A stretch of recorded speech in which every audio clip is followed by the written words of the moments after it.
সাইডে দেখতে পাবেন যে এখানে এই বর্ষার টাইমে সবসময় পানি বেঁধে থাকে।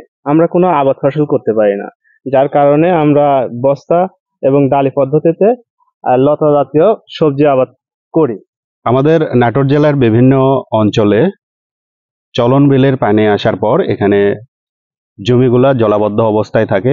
এই জলাবদ্ধ জমি কিভাবে আমরা ব্যবহার করতে পারি, কৃষক এখানে কৃষি বিভাগের পরামর্শ নিয়ে আধুনিক পদ্ধতিতে নিরাপদ সবজি উৎপাদন করছে। তারই একটি অন্যতম পদ্ধতি হচ্ছে বস্তা বা ডালি পদ্ধতিতে। আমরা ইতিমধ্যেই ফেসবুক সহ ইউটিউব বিভিন্ন জায়গায় দেখেছি বস্তা বা ডালি পদ্ধতি ব্যাপক জনপ্রিয়তা লাভ করেছে। আমাদের বড়াই গ্রামের একজন কৃষক এখনই তার জমি প্রস্তুত করছে। কিভাবে করছেন, কিভাবে এই বস্তা পদ্ধতিতে তিনি চাষাবাদ করবেন, আমরা সেই বিষয়টি কৃষকের কাছ থেকে শুনবো।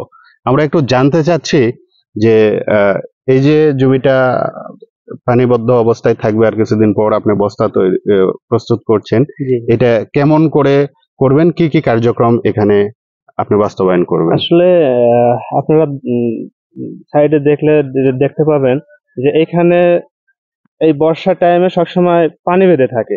আমরা কোনো আবাদ ফসল করতে পারি না, যার কারণে আমরা বস্তা এবং ডালি পদ্ধতিতে লতা জাতীয় সবজি আবাদ করি। যার একটা হচ্ছে, দেখেন আপনারা, এটা হচ্ছে বস্তা পদ্ধতি।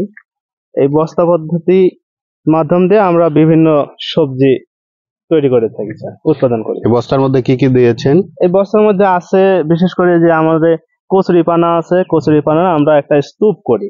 স্তূপ করার পরে যখন পচে যায়, এই পচা কিছু মাটি সহ পরে এই স্তূপের কিছু অংশ আমরা এই বস্তা ভরে রাখি। এখানে কত ফিট পর্যন্ত পানি হতে পারে?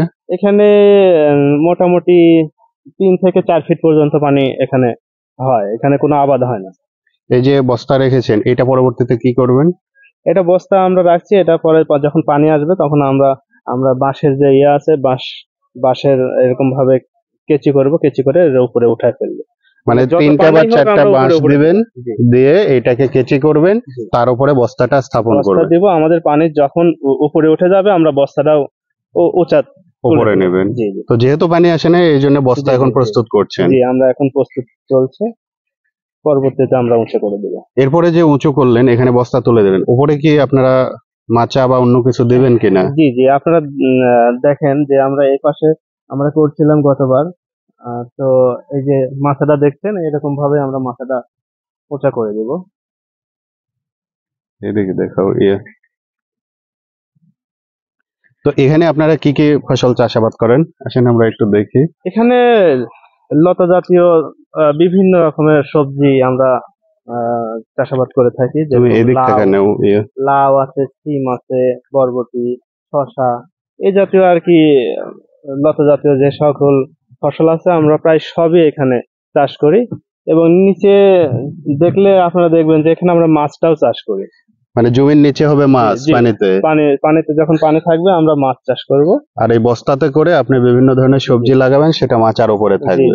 তো এখানে আপনারা কি বিষ ব্যবহার করেন কিনা? না, এখানে আমরা বিষ ব্যবহার করা লাগে না। আমাদের অর্গানিক ভাবে আমরা এই ফসলগুলো তৈরি করি। তো সবজিতে যে বিভিন্ন পোকামাকড় হয়, এটা তাহলে কিভাবে?